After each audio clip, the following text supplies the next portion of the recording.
Hello and welcome to the first episode of the Explore podcast with me, your host Asher.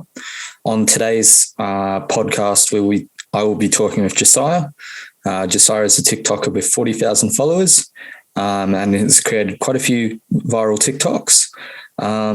We will be discussing how he got into TikTok, how he got into travel, some of his best travel experiences, along with what audience he wants to build, and how he's begun building that audience. I hope you enjoy. I'm Josiah. So I create a few TikTok videos. I do a bit of traveling. Personally, what I do, I work in a gym. So I've been a personal trainer for the past 5 years, but pretty much just do traveling on the offside and a bit of fun. And just in the past 5 months or so, I've been starting creating content on TikTok, and the past 2-3 months it kind of just blown up. I saw that. The whole story about you blowing up and how I found you is quite crazy. There was that one video that I remember, and it was that the Agnes Water one. Yeah, I'm pretty sure I remember you commenting. I don't even know how that blew up. It was 11 o'clock at night or something. I was half asleep. I'm I better put something on. Just chucked on 4 clips together, and then pretty much fell asleep. I did 5 or 6 spelling mistakes in that video as well. I just didn't even realize it. Next morning is on 100K views. I'm holy shit.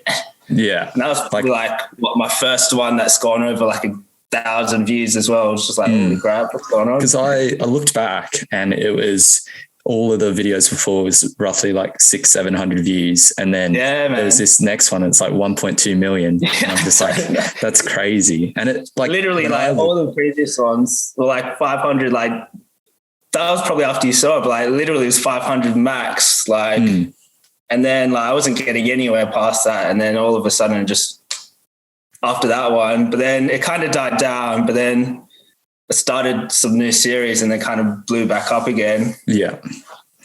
Yeah. It was because when I first saw it, I was how did this go viral? It's just walking along some pedestals, wooden pedestals and on a path, and then that's it. And then you think about some of the other content that's created, and it's all of these crazy drone shots and everything, and they get no views, and it's how crazy the algorithm is that gets pushed, but nothing else does. Man, it makes no sense, because literally I did the walk and I'm it was 10-minute walk. I'm oh shit, that was cool. Sweet. And then I was I just videoed it but I was oh, this is kind of slightly different to every other walk. So I was how it goes. But people loved it. Yeah. Just because it's different, you don't get that many walks around, so people say, "Oh, temple run shit." Fair enough. Didn't even think about that. It was hilarious how many people were asking, "Where is it?" You think in terms of social media, that happens quite a bit, is where something kind of blows up and then everyone wants to know where it is because it's kind of blown up, and it's it might not even be the greatest spot. You see some of those places in Bali that are definitely not the greatest spots, but because they blow up on social media and everyone sees it, you kind of it pushes that location to become quite famous. And then people go there and they're it's not actually that great, or they find it pretty good. Yeah. Or it's just overpopulated with heaps of people and you just can't do anything. There are a few places I went to where you're holy crap, seeing it on social media and that, and then when you come into person, you're oh wow, is this it? You kind of get that shock of it looks so good, but it actually isn't that great. It's that that unknown feeling of it could be really good, but it could also be really bad, but you kind of expect it to be really good. Yeah. Yeah. No, I went to the Leaning Tower of Pisa, and everyone raves about it. We go there and there's just that, there's nothing else around it. You just you drive 2 hours just for that. And then you're 10 minutes, you're oh, cool. All right. Yeah. What next? So that's kind of a segue into probably my first question is how did you start traveling? Oh, probably a first place, or let's see where I start from. Like, well, my parents are all from Indonesia, so pretty much went there for when I was younger, did a bit of that, but didn't really start traveling until, what year was that? 5 years ago, 2017. So on that year, the year before, I went to Bali with all the mates, of course. Yeah. And then after that, I decided to join on ship. So probably that was a year after. Wanted to do a bit more traveling, see a bit of the world. I'm from Perth, so I lived in Perth pretty much like my whole life. Yeah. So decided to join up on a cruise ship as a personal trainer. So started in London, did 3 weeks training there, then pretty much joined a P&O ship. So that was P&O Aurora. So that was a great ship because I wanted to do more traveling. So it was a smaller ship, so it was more going to the good destinations. So pretty much started in the UK, went to all around South America, Caribbean, Mediterranean, Baltics, wow. Iceland, New York, Azores, you can see the Northern Lights. It was fucking hectic. That was 10 months contract. Obviously, majority of the time you were working, but you still had the chance to see that places. And ever since it's just hooked me. And then had to go back to Perth, stayed there for 2 years while doing a bit of traveling around Australia. And then I was just screw it, moved to Brisbane. I haven't been to Brisbane before. So it's pretty much it. That's pretty much it in so far. Yeah. I could imagine a cruise ship would be the perfect, working on a cruise ship would be the perfect job to see so many different places just because they go everywhere. Working, say, it's not like your traditional job where you're just stuck in one spot. You're moving around all the time, which makes it so all of these destinations so much more accessible, and you're basically getting paid to travel essentially. Yeah, it's great. It all really depends on what ship you get. Most of the bigger cruise lines, with over 3,000, 4,000 guests, they'll tend to do the same itinerary over and over again. So say during the summer or something, they'll be in the Caribbean for 6 months, and then the next 6 months they'll be in the Mediterranean.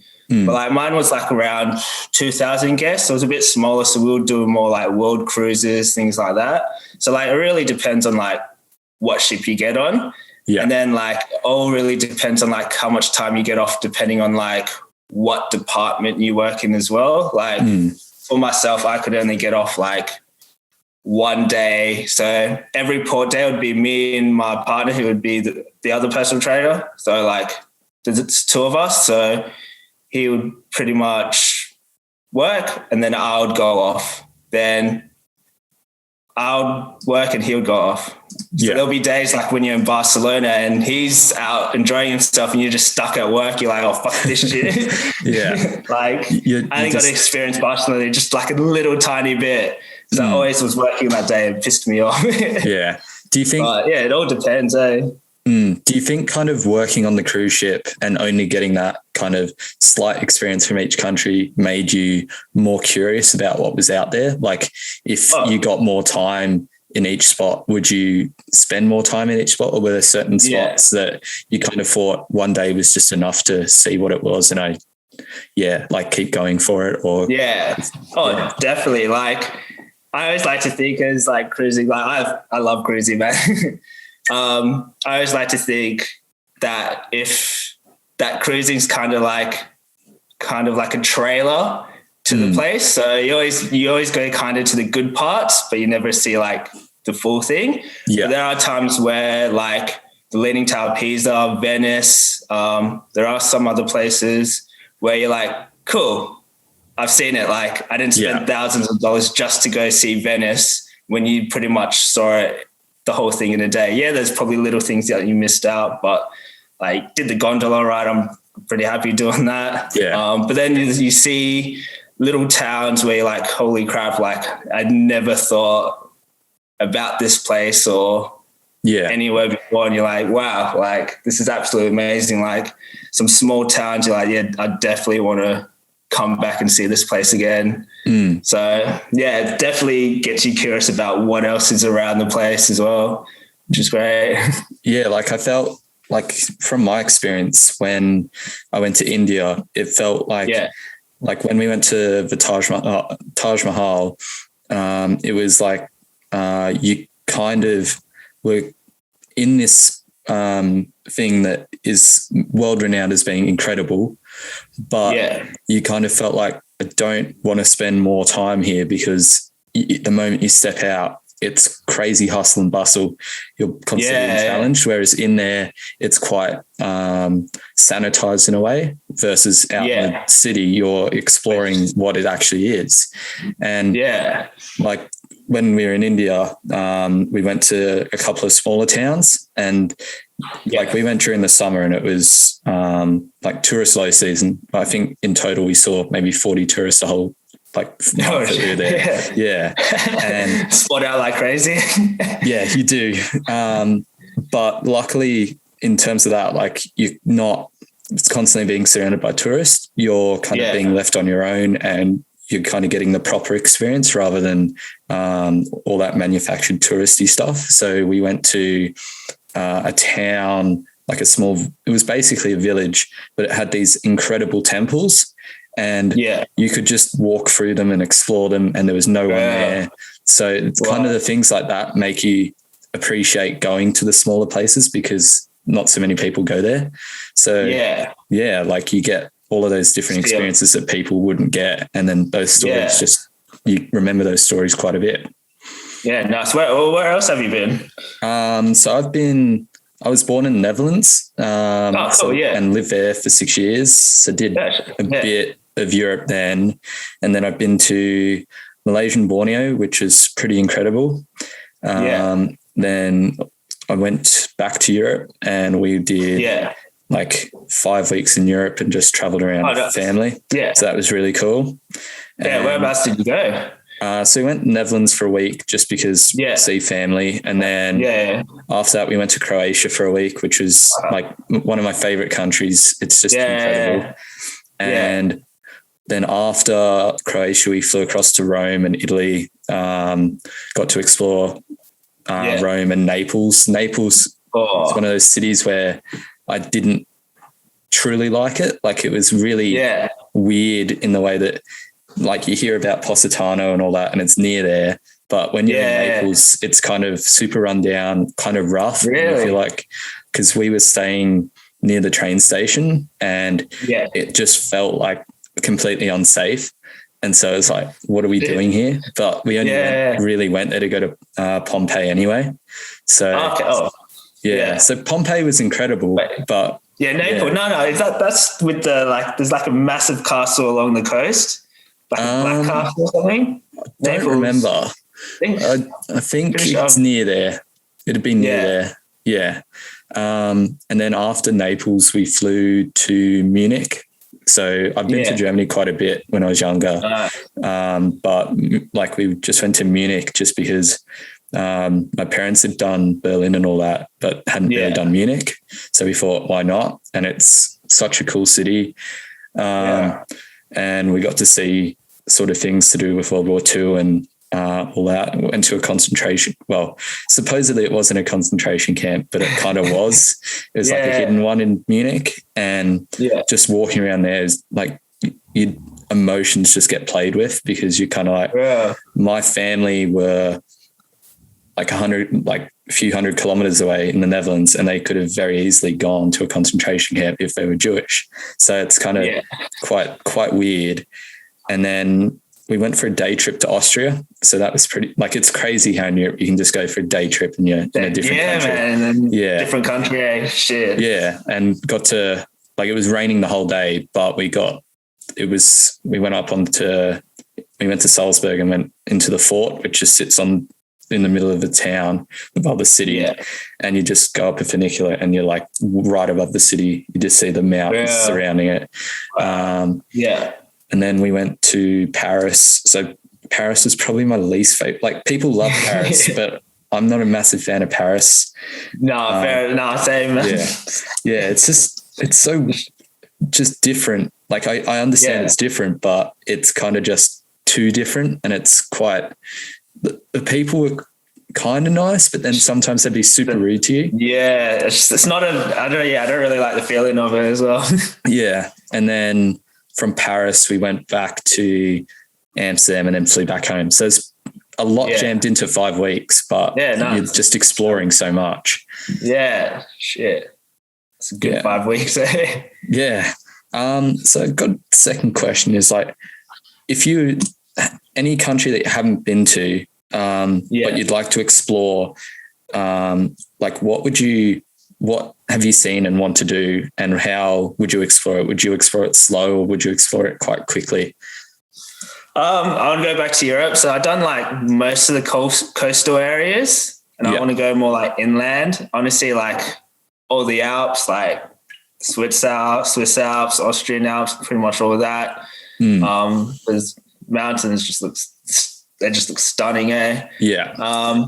Then like pretty much like I love castles, so I want to go check out all the castles. I think there's like a few in Germany and France, like Scotland.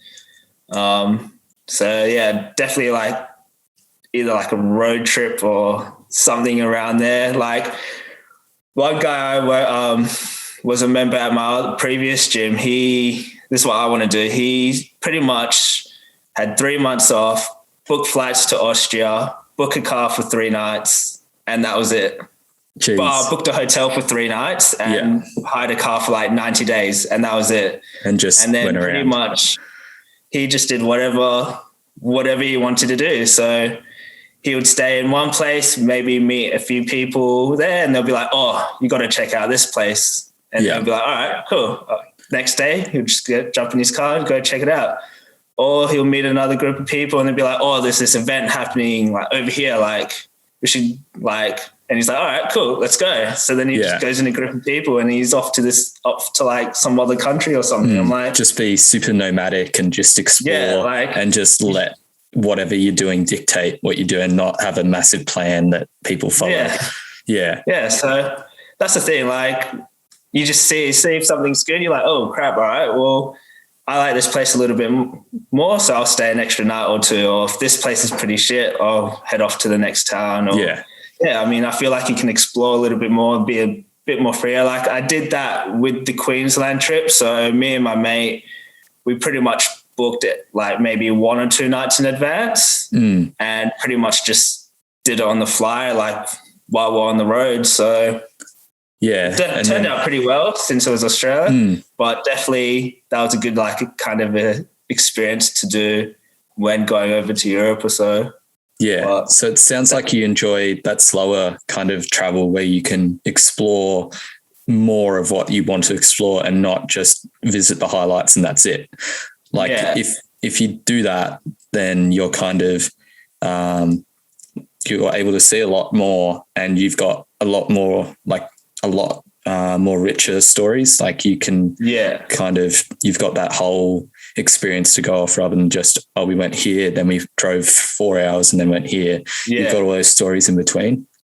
Yeah, I guess it's like a bit of a mix, like a slow, quick. Like I like to get things done pretty quick. So like if I see it, like I'm good, and then like off to the next place. Like usually I could usually tend to see like quite a few things pretty quickly in one day. Yeah, like I plan them quite well, like on the spot.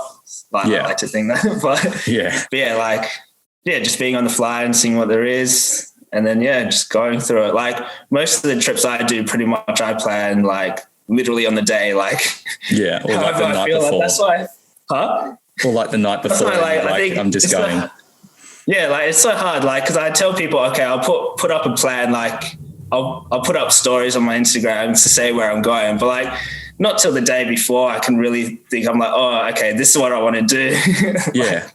Like you never know. Also with the weather, like if you go into an island, you don't want it to be raining the whole day. Or like it's like, if I want to climb up a mountain, or maybe I don't want to, maybe I want to see a waterfall. I don't know. I'll just plan on the day or the day before. And that's what Queensland gives you. It's so much, like it's so diverse in what you can do. Like when I was up in Cairns, like I spent 2 weeks up there in a van, so I could just do whatever I wanted.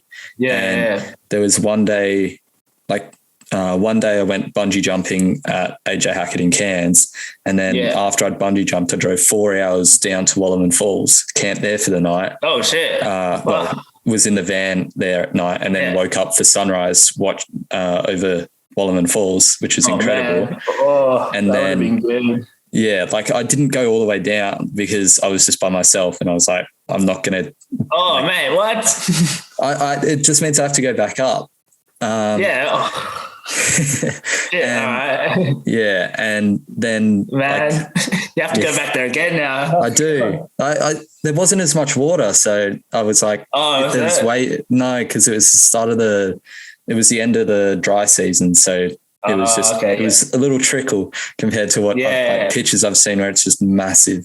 True. And then that day I went all the way from, it was basically 4 hours south of Cairns. I went to Mission Beach, and then all the way along through the Atherton Tablelands to Miller Falls and stuff. That was where I stopped, swum for a bit just because I needed to refresh myself. And it was so good, nice and cold. And then drove all the way. I drove an hour and a half north of Cairns. So in all, it was 6 hours of driving that day. But I saw so much, and I was able to. I was kind of in a rush to get up north, so I thought, I'll do what I need to do, but I don't actually need to see everything because I've kind of seen stuff coming down and then going through. And then I never know if I go back up there again, I might spend 4 or 6 weeks up there and just explore it properly. Yeah. Oh man, my Wallerman Day Falls was hectic as well. I think we stayed on Magnetic Island that night. Pretty much had a night on Magnetic Island, and then pretty much woke up, took the ferry over across, drove all the way to Wallerman Falls, hiked it. We stayed there for a good couple of hours. And then we drove to Mission Beach. We had nothing to eat all day. Just had a massive feed, and then got a little bit late, and it was absolutely storming when we were setting up our tent. We're like, oh fuck, we're gonna die tonight. Setting up right on the coast, it's just windy as hell. Freaking tent cover went flying off, running, grabbing it. Literally the tent was coming inwards during the night. Honestly, that was a hectic day. Those are the stories you want. Even if it was kind of a bad experience at the time, you can always look back and just laugh at it and have a good story about it. Considering just going off that, have you had any scary / dangerous moments in your adventures? Not really, to be honest. A few times where you probably almost missed the ships, or you just got a little bit too drunk, somehow got back onto the ship. I don't know how I got back on, but if you pretty much if you miss the ship, when you're boarding back on, you're pretty much screwed. They're not going to wait for one person. I don't really know how.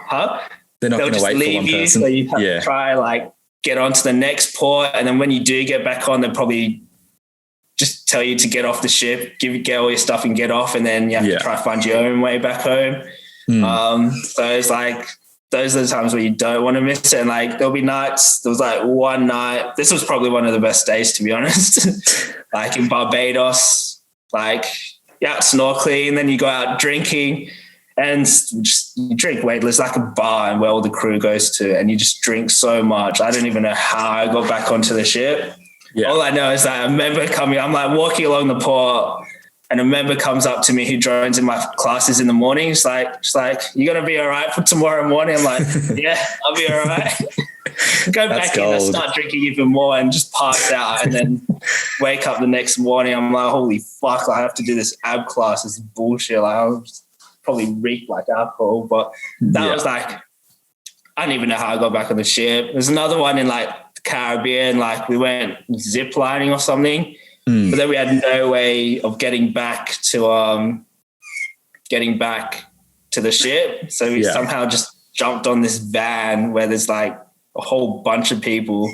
It was the most weirdest van ride I've ever been on. And just kids were getting dropped off, packages were getting thrown in the van, kids were just getting passed around. What the fuck is going on here? And Yeah, apparently it was their local bus or something. I don't know. Their bus / delivery van / post office, postman, like everything. Literally, they just drop boxes. They'll just stop on the side of the road, drop a box off, then kid will get passed on, and then I'm like, what's going on? Yeah. But honestly, nothing really dangerous has happened. Like, I'm pretty safe, to be honest.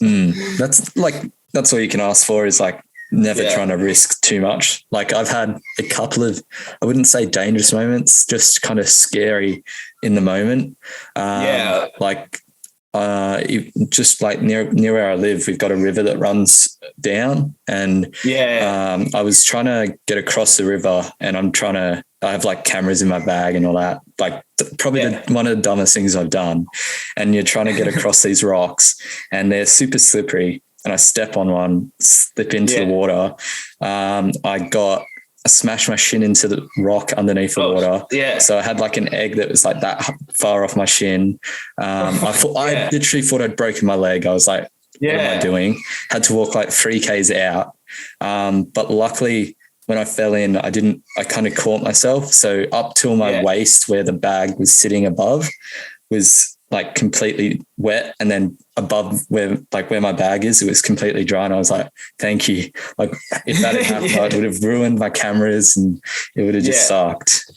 But then I've had like experiences in like when we were in Borneo, when we were trekking, it wasn't so much dangerous or scary. It was just really weird. Like we had on the trek, we had part of our group got attacked by like, I believe it was wasps.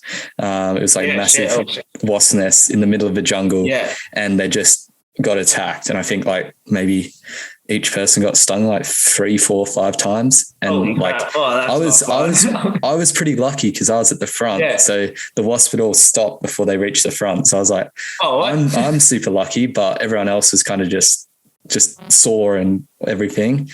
So you didn't get bit or anything? No, I was so lucky. Oh, decent. Yeah. And then it was just like leeches were pretty bad in that area. So I had like leeches on my arm, like there, and I didn't notice it until it had started just sucking so much that there was no point in getting it off. Holy fuck. So I just had to leave it hanging there, just sucking the blood, and then just fell off. And then like probably 2 minutes later, I looked down and my arm's just covered in blood because obviously it's like a blood thinner. And so it was just running down my arm, and I was like, whoops, like I've got blood everywhere. Just where was this, Borneo, is it? Yeah. So pretty incredible spot. Yeah. Like got to see orangutans and like clouded leopards and stuff, but it's pretty wild in some spots. Yeah, right. Holy crap. What was that? Was that like a hike through the mountain or? So it's a trip with school. But we had, it was like 4 different parts. So we had like rest and relaxation, community project, a trek, and acclimatization. And because it was like over 3 weeks, and we went from the bottom of the Malaysian part of Borneo right to the top. And so it was a whole mix of transport. It was like buses, speedboats, like small planes and stuff. And you're going from cities into jungle, into the ocean to take the boat up, and like everything's, it's just sensory overload, but it's just so awesome. And we were meant to hike, instead of a trek through the jungle, we were meant to hike Mount Kinabalu, which is like 4,800 meters.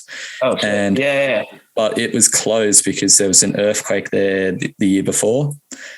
So we weren't able to go, but I would have loved to do it because it's like such a massive mountain, and it's kind of like a good experience to see like altitude sickness and stuff, because it's not massive, but it's not small. Like in Australia, it's 2,228 meters Mount Kosciuszko. That's it.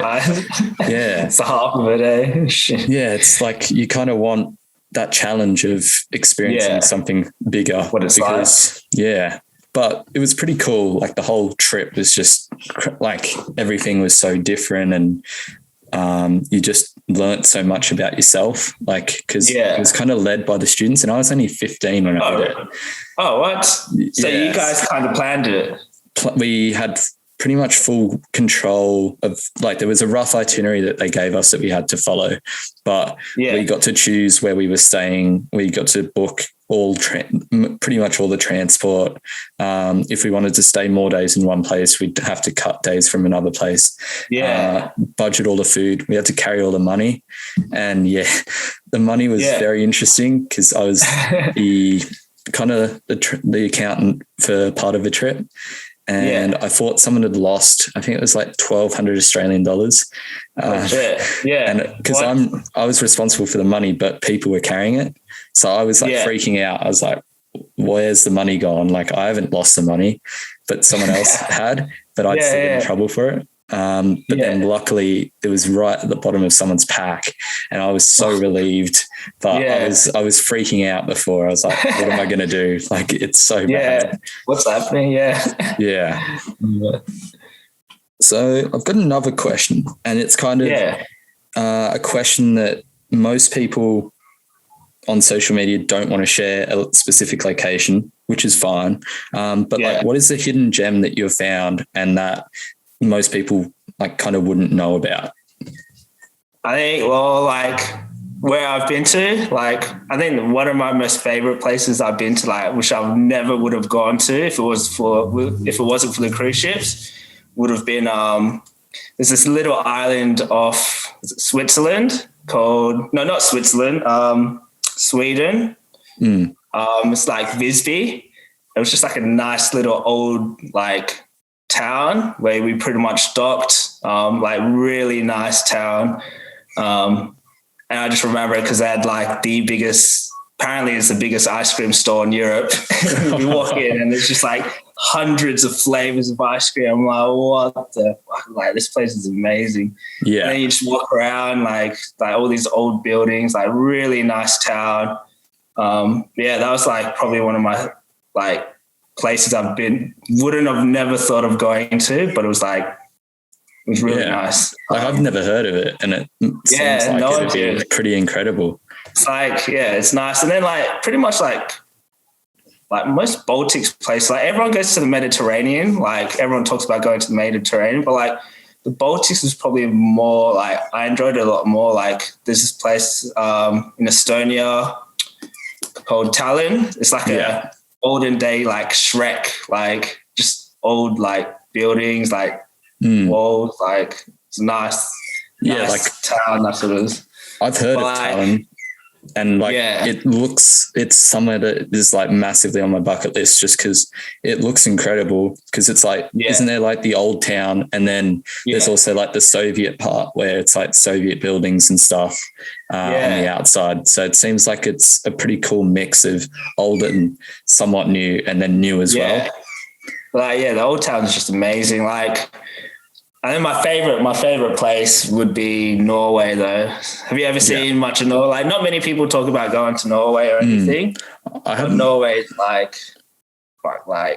easily anywhere. Like, there's like nowhere anywhere close that I would say is close to Norway. Like, Norway's like right up there, like top country I've ever been to. Like, I've never been to Norway, but my parents have done a massive road trip through Norway, and they loved it. Really? And how much that would be a lot. That'd be really expensive. Luckily for them, they were living in the Netherlands, so they were able to just drive up with their own car. But it was still expensive because like the exchange rate, even from euros to whatever it is, krona or whatever, is still quite big. And then even then prices are quite expensive. Yeah, I remember going there buying a beer. It was like $30 for that, like $20, $30. I'm like, holy shit, like this is expensive. But I've heard like coffees are like $8 for like a small coffee and stuff. And I've heard Iceland's even worse, like because they can't grow anything, like everything's imported, and then everything just costs an absolute fortune. Like I only spent the day in Reykjavik, and that was cool. Like, I went to the Blue Lagoon. That's like, I thought it was like overhyped, but holy crap, it is absolutely amazing. We went there, it was like 11 p.m. at night, and it was still like kind of like dusk, like kind of light, but like midnight so much smoke around. It was like the scene like just created a nice atmosphere, and like you go to certain parts of the pool lagoon and it's like really warm, and then like can get a little bit colder, and then there's like a walk up bar, and then like it's honestly like really nice. Like it's expensive, but it's definitely worth it. Just worth it. Yeah, like I thought it was overrated, but no, like I really enjoyed it. Enjoyed it.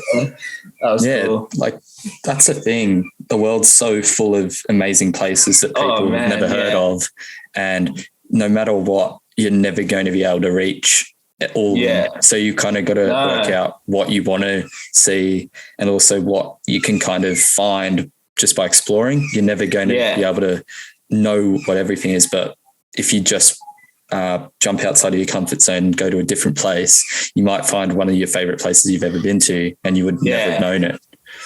That's it. Like before jumping on the cruise ships, like I never even thought about going to any of these places, but like never even thought about going to like Norway. But now like I went to Norway both in the winter time and like around spring or summer, and both were both top, like everything. Like during the winter, like we went to Tromsø and Alta, which is like right at the top. Pretty much like it's only light for like 2-3 hours. So like 11 a.m. like it's light, and then by 2-3 it's already dark. Yeah, and which is crazy. Yeah, it's absolutely crazy. Like holy crap, where's this light? And then like I finished work, me and my mates, we all jumped in a car. We went to like this real like part, like this quiet lake or something. You just look up and there's just the northern lights just covering the whole sky, and it's just like holy crap. Like never in my life would I have thought of seeing this. Like not many people, like heaps of people want to see it, but not many people get the chance to actually go see it. And I'm like, people pay thousands of dollars to go see this. Like, and I'm just working, I'm getting paid essentially to see this. And it was like one of the most crazy, like I've got like 5 pairs, like layers, 3-4 like layers, and my hands and toes like absolutely freeze, but you're just like, just in awe. Like it was absolutely amazing. Yeah. And then like we went back again in like spring, and then we climbed up, was it in Flam? So Paris got the most scenic railway in the world, but I didn't get to go on it. But we climbed up hiked up a mountain, and honestly, it's like the most greenest place I've ever seen in my life. Like it's just pure green. Like you just look out, there's a waterfall to your left, and then you got the fjords just right there, and it's just stunning. Yeah. It's crazy. Like crazy right there. But yeah, sorry. But like I finished work around 9/11, like the sun, like I think there was a period for about 3-4 days where the sun didn't even go down during the summer. So we went hiking up like a mountain, like 1 a.m. and you just still could see everything. It's crazy. Yeah. It's kind of like that midnight sun where, like I've heard quite a bit of it where the sun never sets, but it kind of sits at that point where it's kind of just a continuous sunset for like quite a few hours. And it makes like, obviously like in photography and videography, you want that soft light, and having that for so long, you kind of treated to perfect light for quite a while versus like here you get really good light for maybe half an hour if you're really lucky. Like maybe a good hour or so maybe. Other than that, like no. But like honestly, there's so many like places to see. It's crazy. Like I feel like I've done quite a bit, but nowhere near what I want to see as well. There's so many people that have done so much, and you're like, you never want to compare to them, but you kind of look at them for inspiration, and you're like, those people are kind of doing what I want to be doing, or they've been to places that I want to go to. So how can I emulate that, or not emulate that, but make that my reality, if that makes sense? Yeah. Is that what you want to do as well? Kind of go travel or? Yeah. Like obviously once I finish uni, I was going to go to Vietnam, Cambodia and Laos last year, but for like a month and a half, but obviously I couldn't do that. But like since after that trip to Borneo, like my whole perspective had changed. Like before that, I never liked photography at all or any sort of creative stuff. But one of the like guide, not guide, but the leader that we had, she was from New Zealand, and she had a camera, and she just said, if you got any questions, just ask me about it. So she kind of inspired me a bit. Yeah. And then she'd also talked about her trips to like Antarctica and working on ships in Antarctica. And it was like, now that's epic. Like that's something that I want to do. And then like once I got back, I was like, I got onto YouTube and just started watching like travel vloggers and stuff. Like there was, I'd say probably like my main inspiration was this guy called Ben Brown, and he daily vlog every day, but he was also like an epic photographer. And so it was a mixture of like that videography, photography side, but also the travel that he did. And it was like crazy. So that's actually one of the questions is like, who's like your biggest inspiration in what you do? Yeah. Oh man, I don't really have anyone really. Like there was like one of the girls I worked with, her partner like pretty much did film for like WA tourism, and I would always be like watching his videos. I'm like, that's pretty much like how I got into droning. Yeah. But like traveling, like I don't really follow many people traveling. Like I see heaps of people pictures. I kind of don't really watch them because then I'm like, oh shit, like I want to go there. Like, so I don't really tend to do it, but like watch other people do them. But like this guy, he does like all the filming around WA, and like his filming was crazy. So that's how I kind of got into like the droning. Like for photography, like I didn't really start. I only just started because my ex she was going on heaps of hype, like going around heaps of places. So I'm like, oh shit, so I'll get into something while we go on these hikes and then just take pictures of us. And that was pretty much how I got into photography. Yeah. But like that, that's the thing, like with photography, videography, it's not all about creating epic imagery. It's also that process of learning and developing your style and all that. So your pictures might not be super great at first, but as you continue, they become much better. Like, is that your image behind you? Oh, yeah. Yeah, like things like that. Once you get to a point where you're pretty happy with your photography, you start printing them off. Like I've got that one behind me. That's one of my favorite pictures, and it's like, it's just from that practice you're able to. Did you do that? Yeah. Did you take that? Yeah. Oh shit, nice. So it's kind of, you get to a point where you enjoy your photography so much that you want to see your stuff printed, and you want to kind of like keep pushing it. Yeah. Yeah, no, that's it. I've got away like this past couple of months, I got away more into doing videos. Yeah. I just find it a little bit more enjoyable. Like taking pictures, like I still take pictures, but like I just haven't been editing them as much compared to doing videos. I just quite enjoy doing the videos like at the moment. So I still need to try to learn how to figure out how to use more of the camera video instead of like, because all my shots are kind of just drone shots, which I quite enjoy. Like I just love flying it, really. Like I saw your videos and I thought I might as well, like I've always wanted a drone, but then after seeing your videos, I was like I really want to get one just because it changes perspective so much.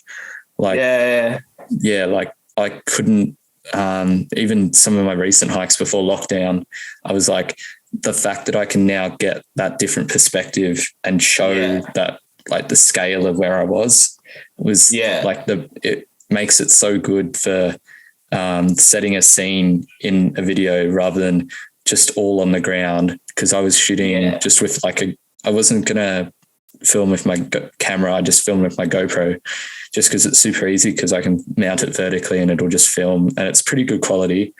But once I got to like a summit, I felt like I was limited just by that. Like I couldn't do it. So I thought if I can get that like massive change in perspective, it definitely would enhance the videos that I make. Yeah. Yeah. I mean, like, because I was in Perth, like I felt like I went everywhere around Perth. So I was getting a little bit bored, like didn't go out as much, do as much. But then ever since I got a drone, I pretty much wanted to hit back everywhere that I've been to, just because it just gives you something different than what you've been seeing. Like there's heaps of good things to do around Perth, but then like after getting the drone, I'm like, holy crap, like I went back to a few places I've been to before, and it was just like, it was just so much fun, like flying around, like it's great. Like, that's the thing in Canberra. It's seen as super boring for people that don't enjoy the outdoors. But once you live here for a bit, you kind of understand that, it might be boring in terms of other things, but you basically are surrounded by mountains. So you can just explore a different mountain every day of the week and you'll probably never get bored. But for me, I explored, like I've hiked a lot of the hikes. So I thought if I'm able to change something up and do it. So I thought drone will change stuff up. And like I've been on repeat hikes that I'd never actually seen it from above. So I'm like, this is incredible. And like we're kind of lucky in Canberra that the drone rules are a lot more relaxed in New South Wales, because New South Wales are just crazy. Oh, really? I haven't been there with it yet. Yeah. Like you're not allowed to fly over national parks. Right. You're not allowed to fly over the ocean in most places, I don't think. So it's kind of, or you need permits for national parks. Whereas I remember looking at like the rules for Queensland, and it's like, well, you can fly pretty much everywhere except like Hinchinbrook and I think the Capricornian Islands or whatever. And that's pretty much it. Yeah. There's a few places like Sunshine Coast. Apparently you're not allowed to fly in Sunshine Coast. Oh, really? I don't know. Apparently the council are just like, no drones. I'm like, oh shit, okay. I'm not 100% sure, but I'm pretty sure that's what I read, which is really weird. But then like what I've read on like forums and stuff, or like on Facebook, is people have stood like when the tide is low, they stand like right at the ocean, and apparently it's fine. Yeah. I don't know. It's so weird. Yeah. So, like that's the thing with drone, like flying a drone, is there's so many different rules that each place is different, that it gets quite confusing. So you'll have certain places that will allow it and then other places that won't allow it. And then even like in Canberra, obviously we've got Parliament House and all that, and then the airport's right next to the city. But because CASA, like the aviation thing, allows you to, if your drone's under 250 grams, you're allowed to fly within 5.5 Ks of an airport. Like everyone's saying, oh, you can't take photos, fly a drone there, but technically you're allowed. You just can't fly over Parliament House.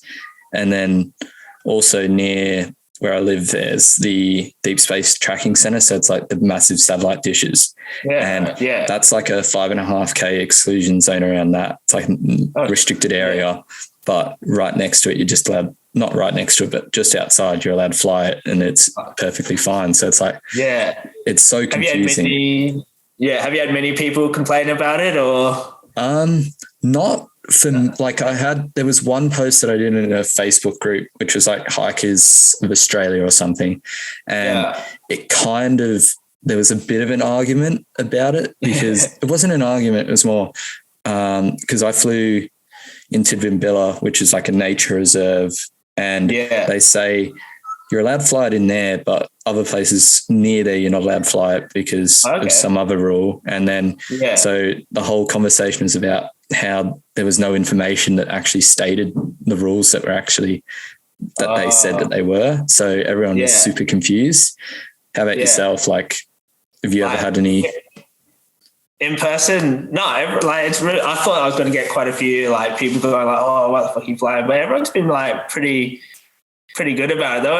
Everyone comes up to me like asking questions like, oh, like how's the drone? Like what drone you got? Like, oh, what does it look like? People have been really friendly around here, which is cool. Like people just ask a question. Like every time I go up and there's like people around, someone will ask about it. Like, oh, look at that. Like, got a drone. Like, oh, it's quite like, I've gone to so many conversations with people. Like just the other day, there's another guy, I did like a tour And there was another guy who had a drone, and we were just like both flying it together. Like good fly, we're just like making sure where each other are. We're just flying around.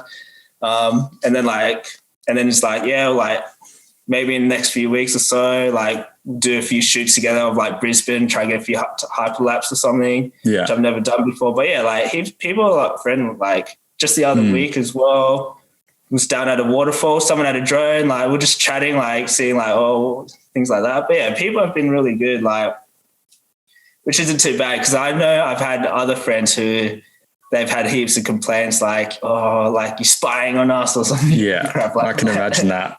Like, no, I haven't had that yet. I haven't had any issues with people like in person. It was like I'd go, there's one like shoot where I did it, and there was these people rock climbing on a rock wall, and I went up to them and was like, hey guys, just to let you know, I'll be flying a drone. I'll try to stay away from you guys just because I know how dangerous it is rock climbing and abseiling. So I was like, I'll stay away from you guys, and if you guys want, I'll take a couple of pictures of you. And they're like, yeah, that's fine. Like, we appreciate you letting us know. And like, even there's been a couple of times up on mountains where you think you're going to get someone's going to come up and complain, but then everyone's just super interested in what you're doing, and so it just starts a conversation. And like, even I've had some people that have no idea what a drone even is, and then I just land it and show them what it is, and they're like, oh, that's so cool, like I'd want to get one. And I was like, like it's super cool.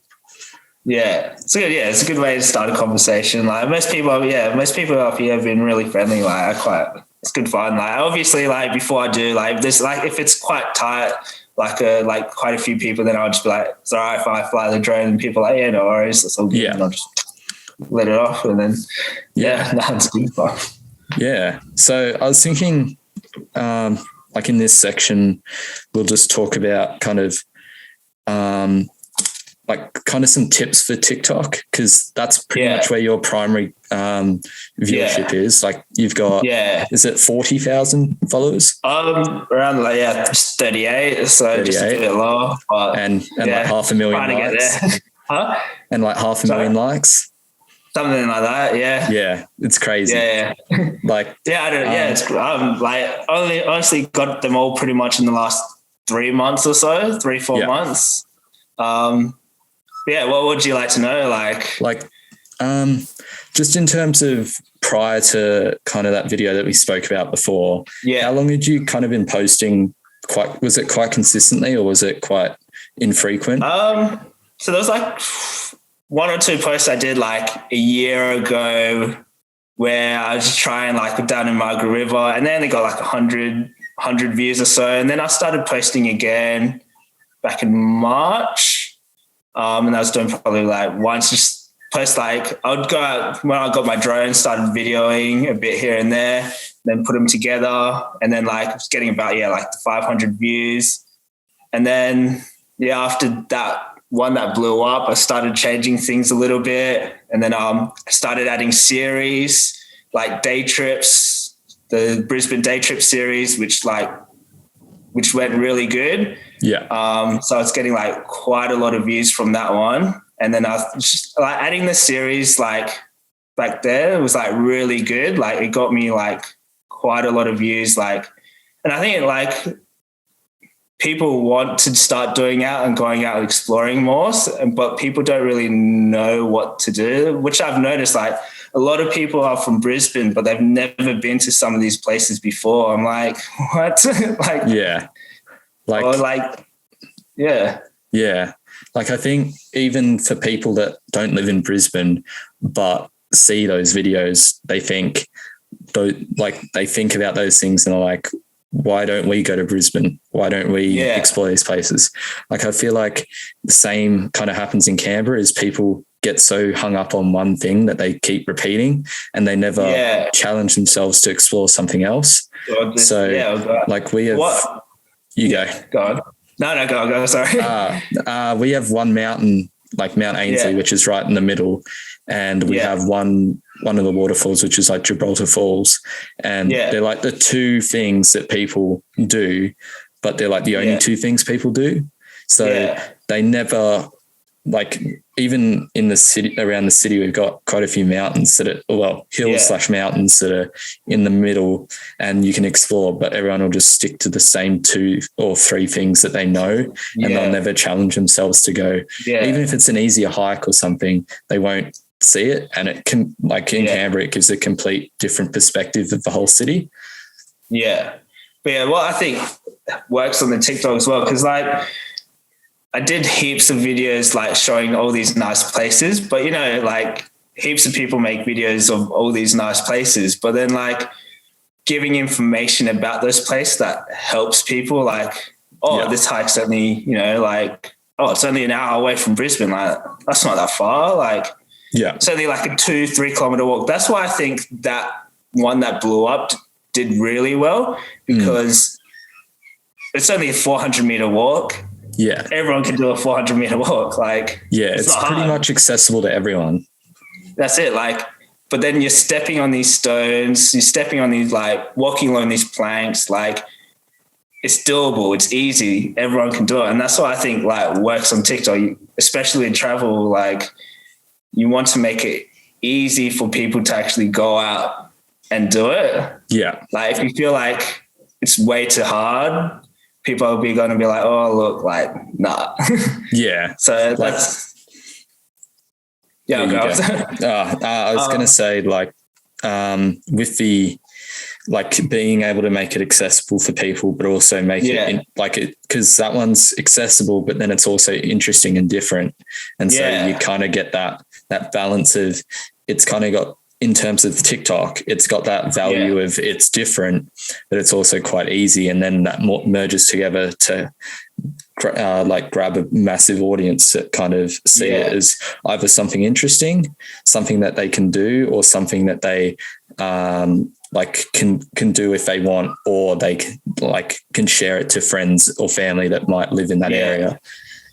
Yeah, that's it. Like, I think like that's what I wanted to do with those day trips, get people out more, but do easy trips that people can do, like, on a day. Like, they got a free day, like, go out and explore, like, instead of just sit around and do nothing. Like, and I've, like, it's really nice. Like, you get heaps of people commenting like, oh, I've never would have done this mountain if it wasn't for you. Like, it's just like, like, I've started going out exploring more now. Like, people don't realize how nice, like, Queensland is. Like, I've only been here for 2-3 months and I love it. Like, it's great.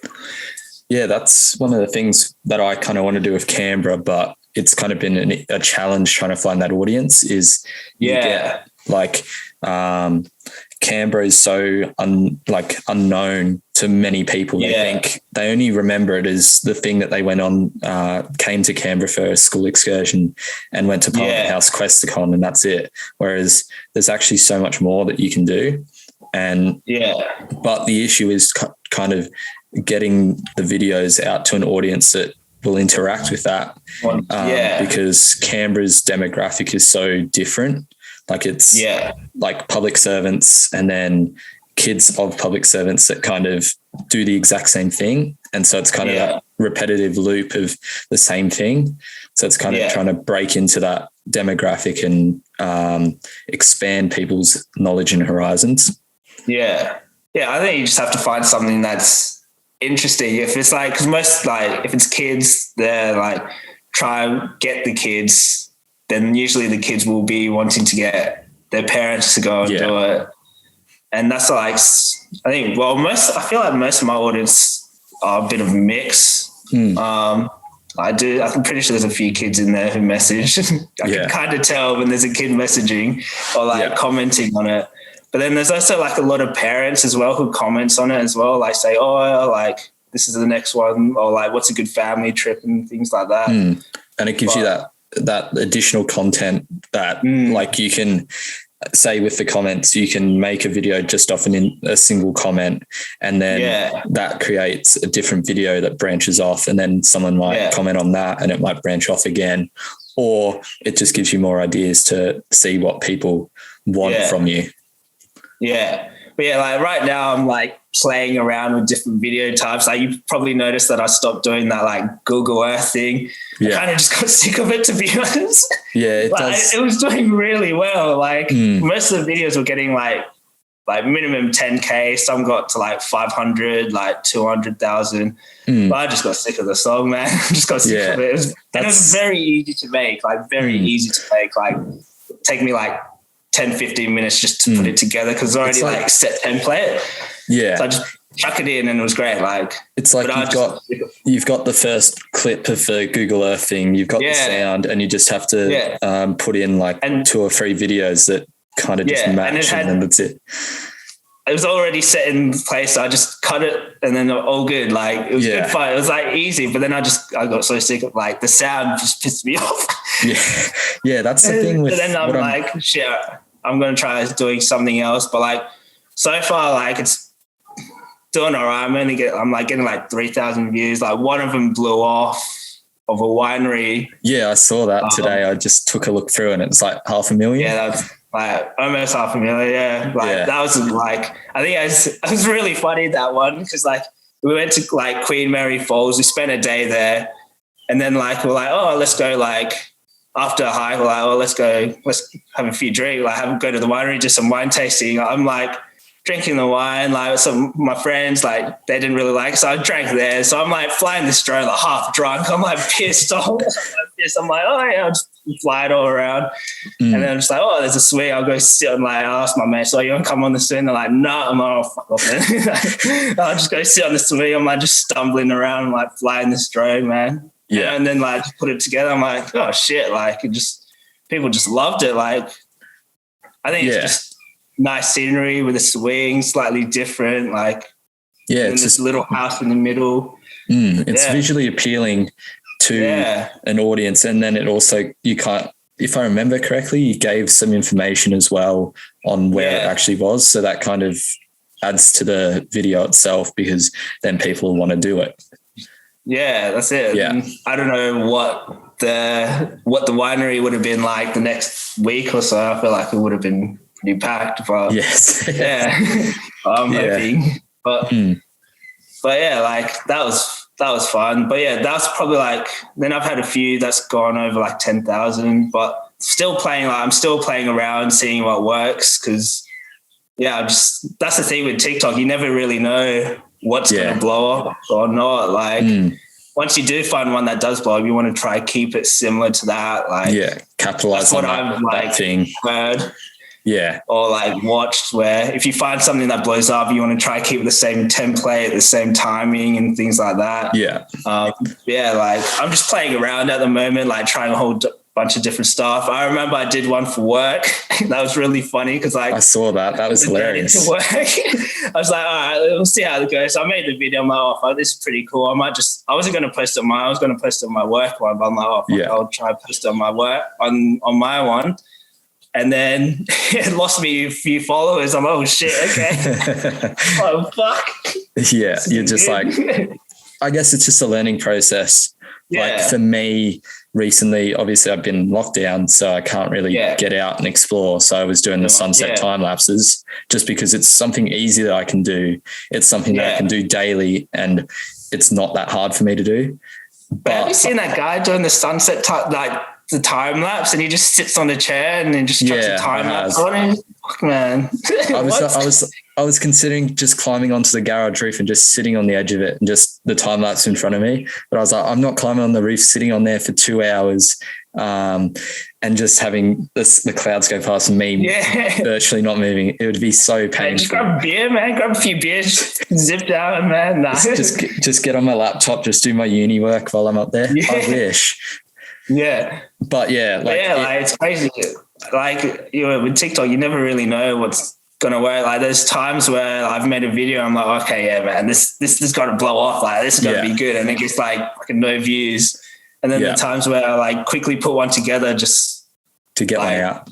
To get one out, and it just does shit all. Oh, it does really good. I mean, like, okay, cool. That's the thing I've found with me is like I was hovering at around, I don't know, like 600 views for a bit. And then I'd have like a couple of videos that went to like 3,500 views, and they were the most random videos I've ever done. It was like one of a kangaroo coming out, basically running at me. They got like 3.5. Another one was me dropping a rock on a rock can on top of a mountain. Yeah. That got like 3,500 views. And I was like, how? And then it was like, and then with these sunset time lapses, I've been averaging like 150 views on them. Yeah. I'm like, I know kind of why, because it's so repetitive. Because how long does each video go so long for? Like between 10 and like 30 seconds, depending. Yeah. But that's a good time though. Like my hiking videos, they were quite long. They're like up to a minute, but they were still getting like that 600 views. But then obviously with 600 views, it was just quite steady. Whereas I think if I'd shorten them to about 20, 30 seconds, it allows people to be able to view it for longer, which is kind of that metric. TikTok's like all about the watch percentage. Time, so. Yeah, it's like percentage watched. Yeah. Yeah. So that's why I found it really interesting doing the videos, because you want to like cut each video to a good point where, so like you got one video, but then you want to cut at a point where you start to lose interest or just before into another one, which I quite enjoy, and it's fun to make because you don't want to stick on one clip for too long. Like unless it's got like some really nice views leading up to something, but you want to just cut it before and then move on to the next one, which I quite like. I'll watch my videos, and if I get bored watching my videos, I'm like, well, if I'm getting bored watching my videos, then definitely other people are going to be swiping up and skipping it. That's something that I've learned at uni. Like the attention span of a human is so short. It's like 8 seconds. And like you look at, I think even 20 years ago, it's like 13 to 14 seconds. And now it's like 8 seconds. And you're like, I understand that whole concept of not the more information you can get in, but the more attention you can get in that first 8 seconds, you're going to be able to keep just like, if you're able to engage them in that 8 seconds, you'll be able to keep them for longer. Yeah. That's the thing. Like that's what makes it quite fun. Like you have to be a lot more creative, like get a good caption or hook in at the start, and then maybe create another hook in the middle just to keep them watching. I quite enjoy it. That's why I find it quite fun. Like Instagram's cool. Like Instagram, you have to try and make everything look really nice. It's very curated. You kind of have a good play with it. Like even just certain words. Like I've posted like some videos, like that winery video. I've posted it twice. One got 500,000 views, but then I've done it again, like with like maybe a different caption or something, and it only got like 2,000 views or something. Yeah. Like it's just so random, but if you can hit that sweet spot of where everything kind of works, then it works really well. And with that comes that like TikTok exponential growth. Like you'd see, it's something that you don't see on other platforms.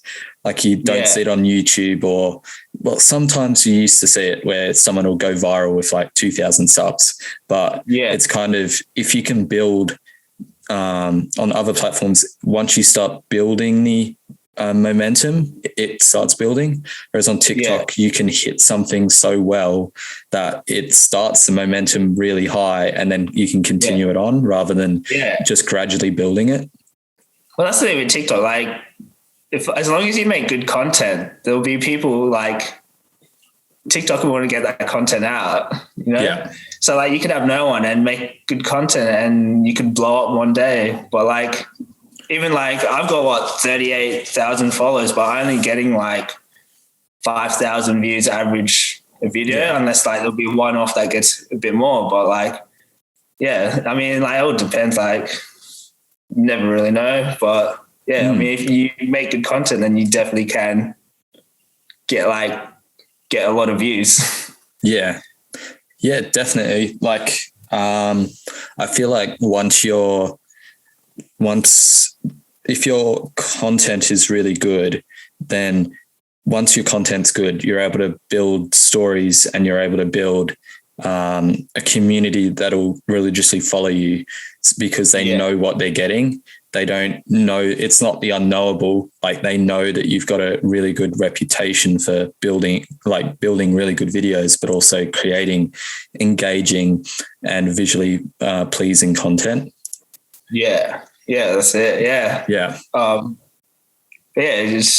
That's what's good about TikTok, because you can be a nobody and like you can make things and people will watch it.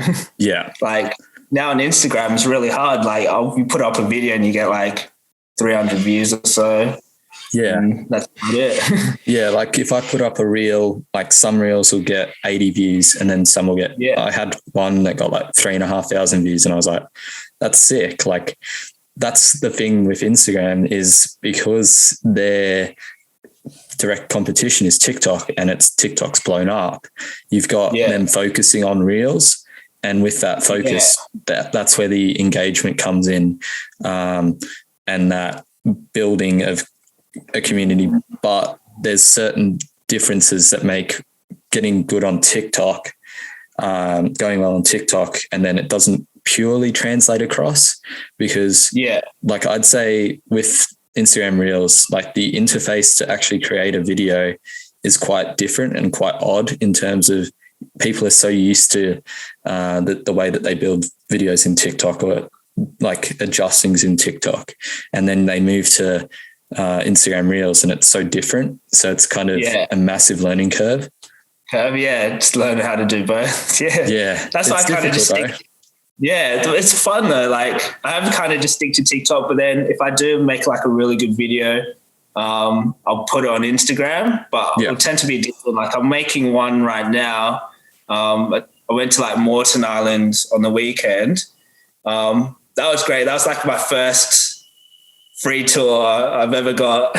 So it's like a kind of an ad in a way. Yeah. So then like I messaged them. I'm like, hey, is it all right if I like join in one of your tours? Like I'll post it on social media. Then I gave him like a whole bunch, like send him a few videos I've done like before and showing what reach I can get. And they're like, no, it's like, we'll get you onto this tour. So I'm working on that video now. I've done like doing an Instagram reel for doing one now, but then I'll change it up for TikTok and make it quite shorter and more direct to the point kind of thing. Yeah. But we'll see how it goes. I've already done one quick video of the sandboarding one. I just chucked that on because I thought the sandboarding was pretty cool. Yeah. I'll make them different. Like the Instagram reel, like I've made like half. I'm almost finished with it. I just need to add some sound effects in. But yeah, it's pretty nice. I've watched it a good couple of times already. Like whenever I make a good video, I'm like, oh yeah, shit. Like my roommate, he's like, fuck man, is he watching it again? I'm just like, yeah, dude. Yeah. There's some videos I've watched multiple times. I'm like, yeah. Just like, when like the music and video like just matches perfectly. You're like, that was with even the winery one. I'm like, yeah, this is good. Yeah. Yeah. Like I saw the stories and I was like, this looks epic. Like it's even just through some stories, you can kind of get the sense of what this video is going to be, and probably way more. Yeah. But the day was just jam packed. Like I couldn't even get my camera out. Like it was just back to back. I'm like, we get off the ferry. It's like an hour and a half ferry. Straight off the ferry, they're like, all right, into your stinger suits. So like, okay, into the stingers, like straight into snorkeling. Like we get this jet ski and I'm at the back. I'm like getting water in my face. I'm like drowning here. I'm like, dude, dying here. It's like, just got to hold on. I'm like, all right, man. Yeah. Snorkel around. And then like the jet ski gets back and I'm like, yeah, I ain't going at the back, going to the side. We take it back to land. Then pretty much the stinger suits off, then straight pretty much 10 minutes to have a break, and then straight into our kayaks, which was like really cool. So they were like glass bottoms, weren't they? Kayaks. Huh? They were like the cleared bottom ones, weren't they? Yeah, man. So that was like, and then we just kayaked back to the ships and then just did that. And then like went back, had lunch, and then straight onto like this 4-wheel drive bus, and then straight to sandboarding, and then back to the ferry. And we're like, shit, the day's done. I'm like, holy crap. It's so jam-packed, but it makes it so cool just to experience so many different things. I didn't even it's hard to even get the drone out. I'm like, man, when am I going to get my drone out? Like, as soon as I got my drone out, I'll quickly fly it out. Like, I only probably spent about 20 minutes on it. Yeah. And then that was about I got pretty good footage, but that's pretty much it. Yeah. So yeah, when I was in Cairns, I did a tour with, I think it was Quicksilver, and it was snorkeling and diving, but because I was flying out the next day, I could only snorkel. And it was in terms of just something that I've never experienced anything like it. It was the morning we left, it was storm. Yeah. When we left, it was storming a bit in the morning. So it was pretty choppy getting out there. But then once we got out there, it was so nice. The sun, obviously I had to wear stinger suits. Some people didn't. And I was like, well, you're smart, but luckily I didn't get stung. But in terms of we got a whole day out on the reef. We snorkeled at 3 different spots. I swam with 8 sharks, I think it was. Yeah. And that was pretty cool. But once we got out of our final snorkel, the divers came back up, and because I met this guy at the terminal where you check in, and he'd just flown up from Melbourne and was going on just a backpacking trip. And we were well, we're both solo, so let's just chill out and hang out for the day because we needed a partner to snorkel. And he was super chill. But once they came up, we were sitting right up the top with the divers, and they came up and were like, oh yeah, we was diving with a tiger shark. And we were like, well, we were in the water at the same time with this tiger shark and we had no idea. So it was crazy. Yeah. Because tiger sharks are obviously super dangerous, but so apparently they just sat there and it just swam right past them, and they're like, well, we're not moving. Holy fuck. No. Yeah. That's it. No way. Shit like that. Yeah. For me, the sharks are actually pretty awesome to swim with. Free diving down towards them and stuff. And they're just reef sharks anyway. So it's not they're going to attack you or anything, but they were quite big. They're 2 to 3 meters long, and you definitely felt their presence, but you're it was super cool to just be able to swim with them without a cage or anything. Cause I feel that's quite a different experience as cage diving versus snorkeling open water with them. Yeah. Yeah. That'd be an interesting experience. I've been snorkeling a few times, but I've never seen a reef shark before. So yeah, they're incredible. Yeah. Even if it's a reef shark, I don't get it. It's still a shark, man. Yeah. Because when I kind of got up and I looked to the guy that I was snorkeling with, and we were like, oh crap, what have we seen? Because we saw one, and then a bit later we saw 3 of them, and then it was all just you couldn't think because you're like, I just want to see this. And I was filming with a GoPro, and I was able to kind of film them. And I'm pretty sure I posted one where it's swimming like this, and then it comes out underneath one of the coral sections, and then it's swimming out and then goes past some of the divers, and it's so cool. It's something that I've never experienced, but I want to experience so many more times just because they're incredible animals. Yeah. That'd be awesome. So I think that's it for everything. Thanks for coming on. Oh man, that's all good. Great to talk. Yeah, man. Yeah. If you ever come up to Queensland or come down to Canberra, definitely do a few things together.